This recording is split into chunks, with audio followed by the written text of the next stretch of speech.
Hello children, twelfth chemistry में आज हम डिस्कस करेंगे सिंथेटिक डिटर्जेंट्स और सोपलेस सोप्स। ये इम्पोर्टेंट टॉपिक है, कई बार एग्जाम में पूछा जाता है।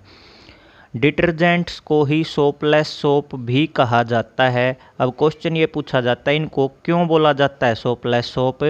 क्योंकि इनके अंदर सोप्स की सारी प्रॉपर्टी होती है। मीन्स ये क्लींसिंग एजेंट होते हैं, शोधनकर्ता होते हैं, सफाई करते हैं। लेकिन एक्चुअल में इनके अंदर कोई सोप नहीं होता, मतलब इनके अंदर सोडियम साल्ट नहीं होते हायर फैटी एसिड के। अब क्योंकि ये सिंथेटिक सब्सटेंस हैं, इसलिए इनको सिंथेटिक डिटर्जेंट्स या सिंडेट्स या सिंपली डिटर्जेंट्स भी बोला जाता है। डिटर्जेंट्स को सोपलेस सोप भी कहा जाता है क्योंकि इनमें सोप की सभी प्रॉपर्टी होती हैं। बट मैं पहले बता चुका हूँ, do not contain any soap, यानी कि सोडियम साल्ट जैसे फैटी एसिड के जो हायर सोडियम साल्ट हैं उस तरह का कोई भी सोप इनके अंदर प्रेजेंट नहीं होता।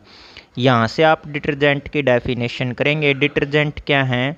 डिटर्जेंट्स में be defined as ammonium sulphonate और sulphate salts of long chain hydrocarbons containing 12 to 18 carbon atom. ये क्या होते हैं? लंबी चेन वाले हाइड्रोकार्बन जिनमें 12 से 18 कार्बन एटम हो, उनके अमोनियम सल्फोनेट या सल्फेट साल्ट होते हैं। But the more common detergent जो हैं वो क्या होते हैं? सोडियम साल्ट होते हैं, लंबी चेन वाले सल्फोनिक एसिड के। साबुन की तरह नहीं होता। सिंथेटिक डिटर्जेंट को सुविधाजनक तरीके से हार्ड वाटर में यूज किया जा सकता है। यही रीज़न है कि कैल्शियम और मैग्नीशियम साल्ट जो हैं डिटर्जेंट के, सोडियम साल्ट की तरह वाटर में सोल्यूबल हैं। तो सिंथेटिक डिटर्जेंट जो हैं वो चिपचिपा पदार्थ नहीं बनाते हार्ड वाटर के साथ, वो कर्डी वाइट प्रेसिपिटेट नहीं बनाते, इसलिए इनको एसिडिक सॉल्यूशंस में भी यूज किया जा सकता है। साबुन की तरह नहीं होता। They are not completely biodegradable.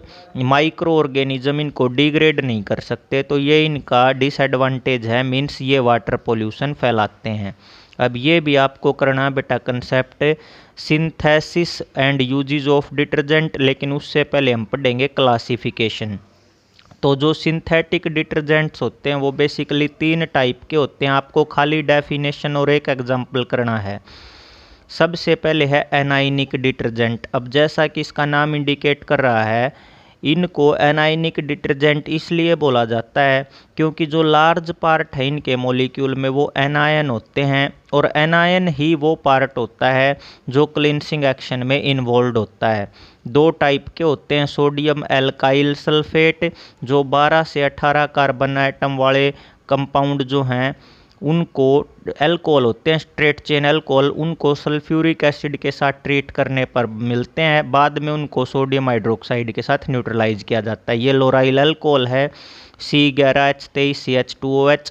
पहले कंसनट्रेटेड सल्फ्यूरिक एसिड के साथ ट्रीट किया, लोराइल हाइड्रोजन सल्फेट बना, फिर सोडियम हाइड्रोक्साइड के साथ ट्रीट किया, तो ये आपके पास सोडियम एल्काइल सल्फेट बन जाता है।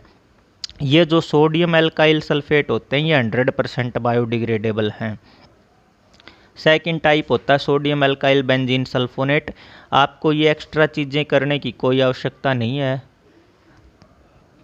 आपको खाली डेफिनेशन और एग्जाम्पल करने हैं। तो जो पार्ट क्लींसिंग एक्शन में इन्वॉल्व है वो एनाइनिक पार्ट होता है, इसलिए इनको एनाइनिक डिटर्जेंट बोलते हैं। एग्जाम्पल इसका सोडियम लोराइल सल्फेट। ऐसे ही सेकंड जो टर्म करनी है आपको वो करनी है कैटायनिक डिटर्जेंट। ये जो डिटर्जेंट है इनका भी नाम इसलिए पड़ा क्योंकि इनके मॉलिक्यूल का जो बड़ा हिस्सा है वो कैटायन होता है, और कैटायनिक पार्ट होता है मॉलिक्यूल का जो क्लींसिंग एक्शन में इन्वॉल्व होता है। इनको इन्वर्ट सोप भी बोला जाता है क्योंकि इनका क्लींसिंग एक्शन कैटायन की वजह से होता है बजाय के एनायन के। ये क्वाटनरी अमोनियम साल्ट होते हैं जिनमें एक या एक से ज़्यादा लंबी चेन या अल्काइल ग्रुप्स होते हैं। ये इसका एग्जाम्पल है cetyl tri methyl ammonium bromide. तीसरा जो है इसका लास्ट वो है नॉन आयनिक डिटर्जेंट।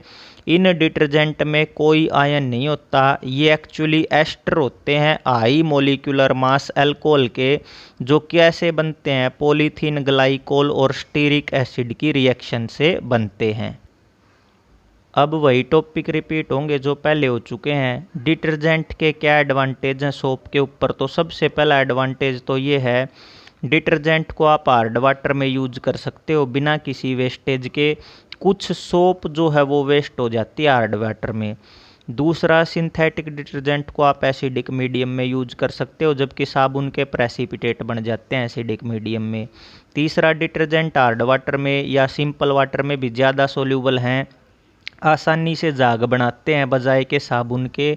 कुछ जो सिंथेटिक डिटर्जेंट हैं वो आइस कोल्ड वाटर में भी झाग बना देते हैं। सिंथेटिक डिटर्जेंट पानी की सरफेस टेंशन को घटाते हैं काफ़ी मात्रा तक, तो उनका क्लिनसिंग एक्शन साबुन की बजाय बढ़िया होता है। डिसएडवांटेजेस में बेटा एक ही हेडिंग आपको लिखना है। डिटर्जेंट की हाई ब्रांच्ड हाइड्रोकार्बन चेन होती हैं, वो रिवर्स में और दूसरे जो पानी के स्रोत हैं उनमें पोल्यूशन कोज करती हैं। सिंपली आप ये बताओगे कि ये जो हैं ये नॉन बायोडिग्रेडेबल हैं, इसलिए ये वाटर पोल्यूशन कोज करती हैं। बाकी चीज़ें आपको इसमें से करने की कोई ज़रूरत नहीं है। Cleansing action of soaps and detergents आपने 10th क्लास में पढ़ा है। 2 पार्ट आपने पढ़े थे, हाइड्रोफोबिक, हाइड्रोफिलिक।